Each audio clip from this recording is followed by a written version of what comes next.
Hello everyone, আমার channel টুকিটাকিতে তোমাদের সবাইকে ওয়েলকাম। তো ব্লগটা দেখো, তোমাদের আশা করি খুব ভালো লাগবে। আর ভালো লাগলে আমার চ্যানেলটাকে প্লিজ সাবস্ক্রাইব করো, আমার পাশে থেকো। তো হিন্দু বাড়ির যে কোনো কাজ যেহেতু পুজো দিয়ে শুরু হয়, তো এই জন্য আমার মা এখানে পুজো দিয়ে নিচ্ছিল। আর তোমরা নিশ্চয়ই দেখে বুঝতেই পারছো যে কি হবে আজকে। আজকে হলো আমাদের বাড়ি সাবমার্শাল বসানো হবে।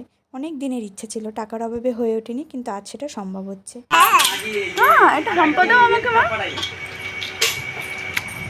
জল জল আমার বাড়ি জল সব কমে গেছে, আবার হবে। হ্যাঁ,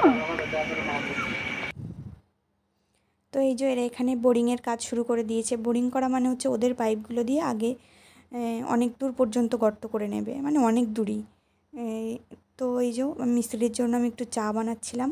তো চা বানানো হয়ে গেলে তারপরে একটু টিফিন দিচ্ছিলাম, মানে পরোটা আর তরকারি বাবা দোকান থেকে কিনে নিয়ে এসেছিলো। আর মা এখানে রান্না শুরু করে দিয়েছিল, কারণ মিস্ত্রিরা হচ্ছে সবাই আমাদের বাড়ি দুপুরে খাবে। তো এইখানে রান্না করছে বাইরে, আর এইখানে দেখো মাম্মা এসে খেলা করছে। এটা আমাদের অনেক দিনের ইচ্ছা ছিল জানো তো, কিন্তু টাকার অভাবে যেহেতু হয়নি, তো হলো। আর আস্তে আস্তে যে হারে জলের কমতি পড়ছে, তো এটা দরকারি। এবার মাম্মা দেখো ঝগড়া করছে। তোমার কাছে তো চাবি নেই, চাবি আছে, ওই শিলা লুকিয়ে রাখবে। চাবি উপরে রাখা, আমাদের চাবি উপরে রাখা, তুমি হাতেই পাবা না। আমার আমার চেয়ার উঠতে উঠতে উঠতে লুকিয়ে রাখবো। পারলে তো লুকিয়ে রাখবা। তুমি তোমাদের তো চান করতে দেবো না, আর আমাদের তো যেতে দেবো। আমাদের তো যেতে তুমি বলো চান করতে দেবো, বলো বলো। চান করতে গিয়ে দেখেছো কীরকম পাকা পাকা কথা বলে। আর আমি এখানে ডিমগুলো ছাড়িয়ে নিচ্ছিলাম, কারণ অনেকগুলো ডিম তো মা একা পেরে উঠবে না। আমি টুকটাক হেল্প করে দিয়েছিলাম, যেমন মশলাগুলো করে দিয়েছিলাম এই যে। তো তারপরে এই যে পাইপ বোরিং করা কমপ্লিট হলে এখানে মোটরটা সেট করছিল ওই দাদাটা। আর আমার লেগেছিলো খুব খিদে, তাই আমি একটু খেয়ে নিচ্ছিলাম পরোটা আর হচ্ছে তরকারি। মানে ওদের জন্য এনেছিল, তো বাড়ির জন্য একটু এনেছিল। তারপর দেখি হঠাৎ করে দিদা বাড়ি চলে এসেছে, মানে দিদা গিয়েছিলো মাসির বাড়ি, তো বাড়ি চলে এসেছিলো।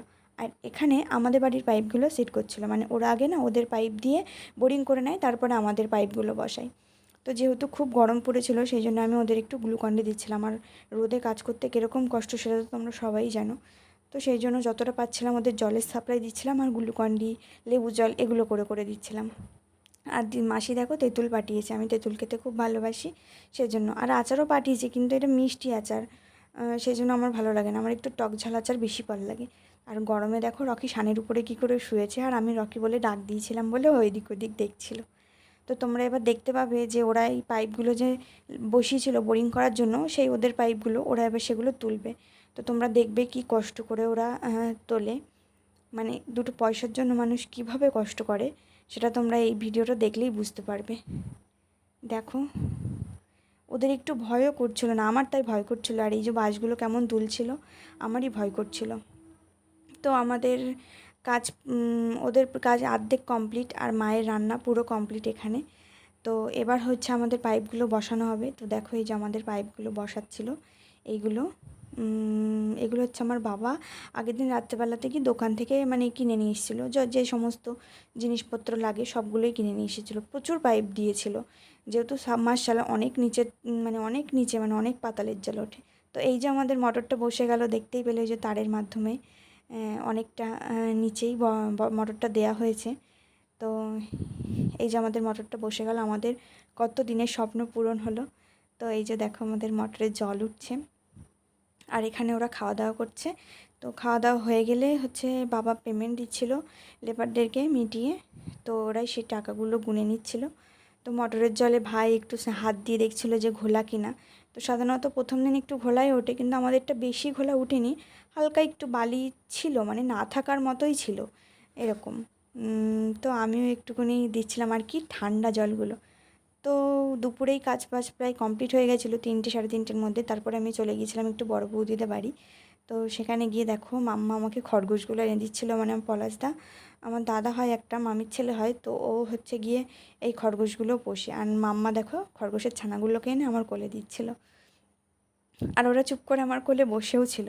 আর আমি না পশু পাখি খুব ভালোবাসি। আর আমার মনে হয় ওরাও আমাকে ভালোবাসে, এই জন্য ভালোভাবে থাকে আমার কাছে হয়তো বা। আর দেখো এই খরগোশটার চোখটা হচ্ছে লাল, কি সুন্দর না বলো? তো তোমরা ভালো থেকো, দেখা হবে পরের কোনো ব্লগে। ব্লগটা কেমন লাগলো আমাকে জানিও, ভালো লাগলে লাইক কমেন্ট শেয়ার করো, আর প্লিজ আমার পাশে থেকো। টাটা।